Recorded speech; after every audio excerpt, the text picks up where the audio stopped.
Arif Muhammad yang dikenal dengan nama Mak Betty menjadi sorotan publik setelah mengalami kondisi kesehatan yang menurun saat berada di Tanah Suci. Kejadian bermula saat ia tiba di Mekah dan sempat berseloroh mengenai arah kiblat. Meski Ka'bah berada tepat di depan hotel tempatnya menginap, Arif mengeluhkan tidak adanya petunjuk arah kiblat di kamar hotel tersebut. Ia menyebut bahwa di Indonesia saja hampir semua hotel menyediakan tanda arah kiblat. Sementara di tempatnya menginap di Mekah ia tidak menemukannya meski telah mencarinya. Arif juga menyoroti kondisi kamar hotel yang dinilainya kurang memadai, terutama jika ada kondisi darurat seperti sakit. Ia mencontohkan jika dirinya atau sang istri Dita Audina ingin sholat saat sedang sakit, tidak adanya arah kiblat tentu menyulitkan. Tidak lama setelah kejadian itu, Arif jatuh sakit. Ia mengalami gejala serius, mulai dari demam, sakit kepala hebat, badan menggigil, hingga kesulitan berbicara. Ia mengaku ini adalah pengalaman pertamanya merasakan sakit seberat itu. Gejala lain yang ia alami termasuk sesak napas, jantung berdebar cepat, tenggorokan terasa panas, serta nyeri hebat saat menelan maupun batuk. Menurut pengakuannya, gejala sakit sebenarnya sudah mulai terasa sejak berada di Madinah. Namun, ia tetap mengkonsumsi berbagai makanan pedas dan berminyak. Ia mengakui bahwa nafsu makannya lebih besar daripada kemauan untuk menjaga kesehatan yang akhirnya memperparah kondisinya. Arif pun menganggap bahwa sakit yang ia alami mungkin merupakan teguran dari Allah. Ia merenung bisa jadi kata-kata atau perilaku yang kurang baik selama berada di tanah haram dan penyakit ini adalah bentuk pengguguran dosa atau peringatan untuknya. Nah, gimana nih menurut netizen yang terhormat? Silahkan berkomentar ya. Saat berada di Tanah Suci, hati-hati dalam berbicara yang tidak baik atau bicara yang buruk, karena itu bisa jadi doa, dan banyak sekali yang sudah merasakan dari akibat ucapan tersebut. Ada salah satu contoh yang mungkin kalian udah banyak tahu ya. Ada seorang selebgram yang berada di hotel, salah satu hotel di pelataran, ya mungkin di situ videonya pura-pura di mana kiblatnya gitu ya. Mungkin kalian udah tahu ya. Ini kita ambil ibrahnya aja, ambil pembelajarannya. Di situ ada kata-kata kalau saya sakit nanti kiblatnya kemana. Padahal di situ kan ada view Ka'bah ya, ada kelihatan Ka'bahnya. Dan akhirnya selebgram tersebut benar-benar sakit dan dirawat di rumah sakit. Intinya di sana adalah tanah haram ya. Apa yang kita ucapkan itu makbul ya, makbul. Walaupun kita niatnya memang buat bercanda atau niatnya buat konten ya, tapi itu adalah sebuah ucapan yang makbul di Tanah Suci. Itu banyak sekali jamaah Bang Isa tuh, banyak sekali yang udah merasakan akibatnya ya. Ini sebagai contoh aja ya. Nisa doakan semoga seluruh jamaah yang sedang sakit di Tanah Suci segera disembuhkan oleh Allah Subhanahu wa Ta'ala. Hati-hati dalam berbicara, lagi berbicara yang tidak baik, karena ini adalah Tanah Suci. Nah, teman-teman pernah merasakan hal ini enggak? Itulah makanya kita disuruh hati-hati, jaga mulut, banyakin istighfar kalau udah di tanah haram. Ingat, ada bedanya tanah haram dan tanah halal. Tanah haram itu ya kayak lokasi sekitaran Masjidil Haram, ada batasnya. Kenapa? Sampai ada jalan yang untuk non-muslim, ada bagian mana. Jadi nggak semena-mena. Terlebih lagi, lu dapat fasilitas hotel arah Ka'bah, terus lu masih ngomong begitu. Bang, yang namanya di tanah haram, kita melenceng sedikit nih, cara ngomong aja langsung istighfar. Kadang Allah balas di situ. Aduh, kalau konten yang berbobot lah gitu tentang ibadah, tentang gimana caranya tawaf, tentang caranya gimana ambil mikot, edukasi gitu. Jangan yang kayak begitu. Astagfirullahaladzim. Begini-begini dimainin, Bang.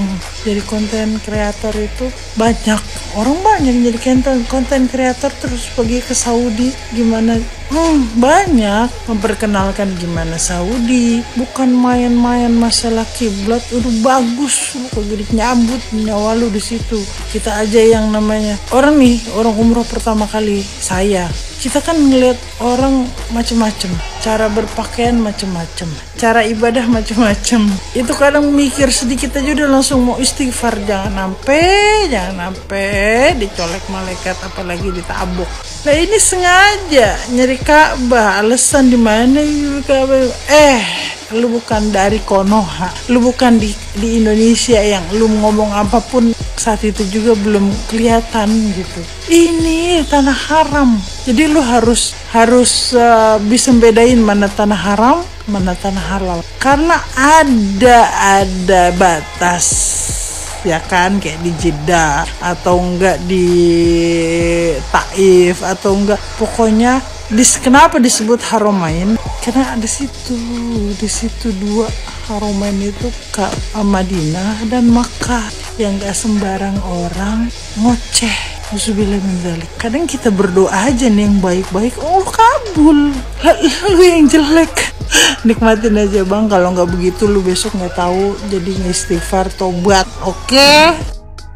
Berpikir dan berucap yang baik-baik, apalagi ketika kita di tanah haram ya. Jadi kemarin tuh aku lihat, nggak tahu dia itu hanya untuk konten atau memang dia itu sengaja. Jadi dia tuh di hotel dan dia mencari arah kiblat. Arah kiblat di mana sih? Sementara itu dari jendelanya dia itu kelihatan Ka'bah. Nah kalau kita kalau mau